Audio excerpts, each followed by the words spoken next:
What if I told you that an Olympic athlete, someone who once proudly represented his country on the world stage, would later become one of the most powerful drug traffickers in North America? Not just a small-time dealer or a criminal trying to make quick cash, but a man accused of moving tens of tons of cocaine across international borders worth hundreds of millions of dollars. A man who allegedly worked with one of the most dangerous cartels in the world. His name eventually landed on one of the most wanted lists on the planet, with a reward worth millions. And yet, this story didn't begin in some dark alley or criminal underworld. It began on a snowy mountain, with a young athlete chasing an Olympic dream. Tonight on Crime Line, we break down the unbelievable true story of Ryan Wedding, the Olympic snowboarder who allegedly became a global cocaine kingpin. From Olympic competition to international drug trafficking, to cartel connections, to becoming one of the most wanted fugitives in the world. This is the documented timeline, and it's far more shocking than fiction. Ryan Wedding was born in Canada and raised in an environment where winter sports were part of everyday life. But for Ryan, snowboarding wasn't just a hobby, it was an obsession. From a young age, he spent countless hours on the slopes, pushing himself to improve. Snowboarding gave him something powerful, a sense of identity. He wasn't just another kid, he was an athlete with potential. And eventually, all that dedication paid off. In the early 2000s, Ryan achieved something that most athletes spend their entire lives chasing. He qualified to represent Canada in the 2002 Winter Olympics. For any athlete, stepping onto the Olympic stage is the ultimate achievement. It means years of discipline, sacrifice, and relentless effort have finally paid off. And for Ryan, this was his moment. The world was watching. The pressure was enormous. But unfortunately, the dream didn't end the way he had hoped. Ryan failed to qualify for the final round. Just like that, the Olympic journey that he had spent years preparing for was over. For some athletes, this would simply be a setback. They would train harder and try again. But for Ryan, it was devastating. Snowboarding had been his entire identity. Without it, he felt lost.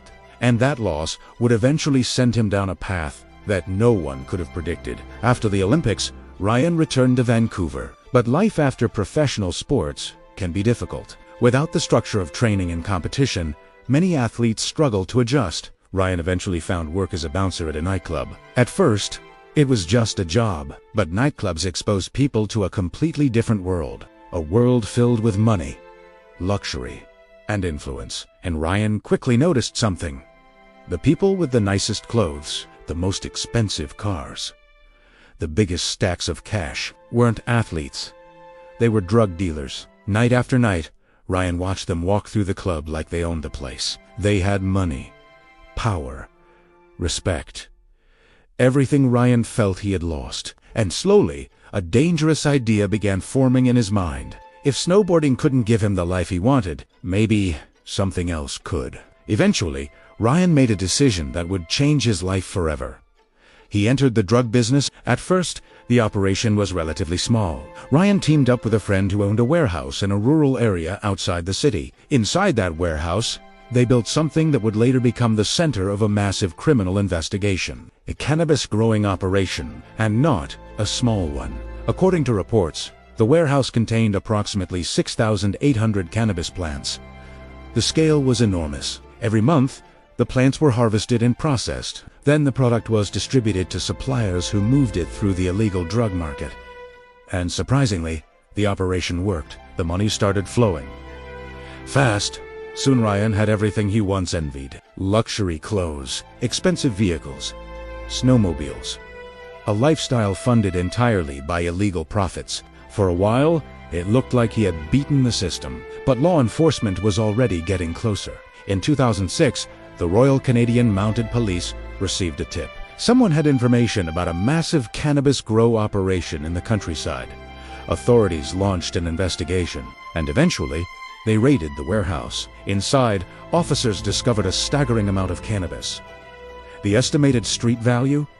Nearly $10 million. It was one of the largest busts in the region. But there was one problem. Ryan wasn't there. Because investigators couldn't directly connect him to the warehouse operation, he avoided charges. For many people, that moment would have been a wake-up call. A warning, a sign that it was time to walk away. But Ryan saw it differently. He believed he had just proven something. He believed he could beat the system, and that belief pushed him deeper into the criminal world. 2 years later, Ryan made a much bigger move. In 2008, he entered the world of cocaine trafficking. This wasn't small-scale drug dealing anymore. This was international smuggling. Ryan and 2 associates traveled to San Diego, California. Their goal was to purchase a large quantity of cocaine from a man they believed was connected to Russian criminal networks. The man was introduced to them as a former KGB agent. But what Ryan didn't know was that the entire operation was a trap. The supposed KGB agent was actually an undercover informant working with the FBI. The meeting was carefully monitored, and once the deal moved forward, federal agents made their move. One of Ryan's associates was arrested during the transaction. Meanwhile, Ryan and another partner were waiting at a hotel. Eventually, they left to get food. And the moment they stepped outside, the FBI moved in. They were arrested on the spot. Ryan was taken into federal custody. But ironically, prison would make him far more dangerous. Most people think prison stops criminals, but sometimes it does the opposite. While awaiting trial and sentencing, Ryan met other inmates. Some of them were experienced drug traffickers, men who had spent years running international smuggling operations. He asked questions. He built connections. And over time, he learned something extremely valuable: the logistics of large-scale cocaine trafficking, shipping routes, distribution networks, smuggling techniques. The prison system had unintentionally created a classroom for criminal education, and Ryan was paying attention. By the time he was released in 2010 and deported back to Canada, he wasn't the same person who had entered prison. He now had knowledge, connections, and a plan. After returning to Canada, Ryan began organizing his own drug trafficking network. Using contacts he made in prison, he started building relationships across multiple countries. Soon, he was operating far beyond Canada. Eventually, he traveled to the Caribbean island of St. Kitts. There, he managed to acquire hundreds of kilograms of cocaine. The goal: transport the drugs all the way to Newfoundland, Canada. But to move that much product, Ryan needed ships, and that's when he met a man who claimed he could help. The man said he owned vessels capable of transporting cargo between the United States and Canada. To Ryan, it sounded perfect. What he didn't realize was that the man was actually an undercover officer with the Royal Canadian Mounted Police. The operation moved forward. Cocaine was loaded onto the ships, and the vessels began their journey. But before reaching their destination, law enforcement intercepted them. The drugs were seized, and investigators began building a case against the man behind the operation, Ryan Wedding. By the time authorities issued a warrant for his arrest, Ryan was already gone. He fled the country. His destination? Mexico. And this is where the story becomes even more shocking, because in Mexico, Ryan reportedly connected with one of the most powerful criminal organizations in the world, the Sinaloa Cartel. The cartel offered him protection. In return, Ryan would help move their cocaine into North America. The partnership proved extremely profitable. According to investigators, Ryan eventually helped move up to 60 tons of cocaine per year. The value of those shipments: hundreds of millions of dollars. Ryan had transformed from an Olympic snowboarder into one of the largest cocaine distributors connected to Canada. But with that power came violence. As Ryan's operation grew, so did the risks. Investigators believe he became increasingly ruthless in protecting the business. Authorities allege that he ordered violent attacks against anyone who threatened his network. Rivals, workers, informants, anyone considered a liability. Over time, his reputation within the criminal world grew darker. He was no longer just a trafficker. He was a powerful figure connected to cartel operations across international borders. But eventually, law enforcement agencies began connecting the dots. By 2023, authorities in Canada, Mexico, and the United States were working together. They had spent years investigating large cocaine shipments moving across North America, and the evidence kept pointing to the same man, Ryan Wedding. But finding him was another challenge.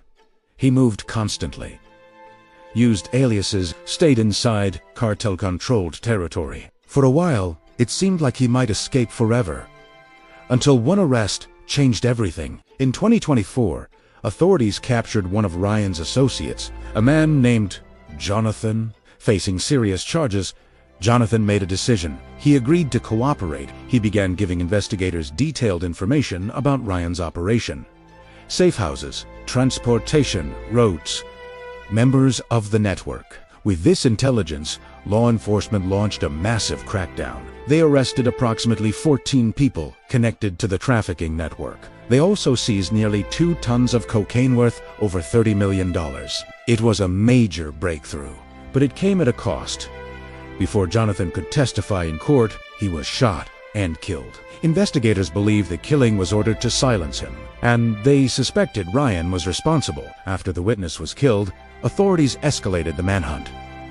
Ryan Wedding was added to a most wanted fugitives list. A reward of up to $15 million was offered for information leading to his capture. Surveillance photos were released publicly. Law enforcement agencies across multiple countries joined the search. Eventually, the pressure worked. Investigators tracked Ryan down in Mexico. And finally, after years on the run, he was arrested. Ryan was taken into custody and later extradited to the United States. Today, he awaits trial. Because the case is ongoing, many allegations have not yet been tested in court, but prosecutors claim the evidence will show that Ryan Wedding played a major role in international cocaine trafficking, from Olympic athlete to nightclub bouncer, to cannabis grower, to international fugitive connected to cartel operations. It's a transformation few people could have imagined. The story of Ryan Wedding raises an unsettling question. How does someone go from representing their country on the Olympic stage to allegedly running one of the largest cocaine distribution networks connected to Canada? Was it desperation? After a failed dream? Greed? Opportunity? Or something darker? The answer may only fully emerge once the trial begins. But one thing is certain. This is one of the most unbelievable transformations in modern crime history. And it all started with a snowboarder chasing a dream.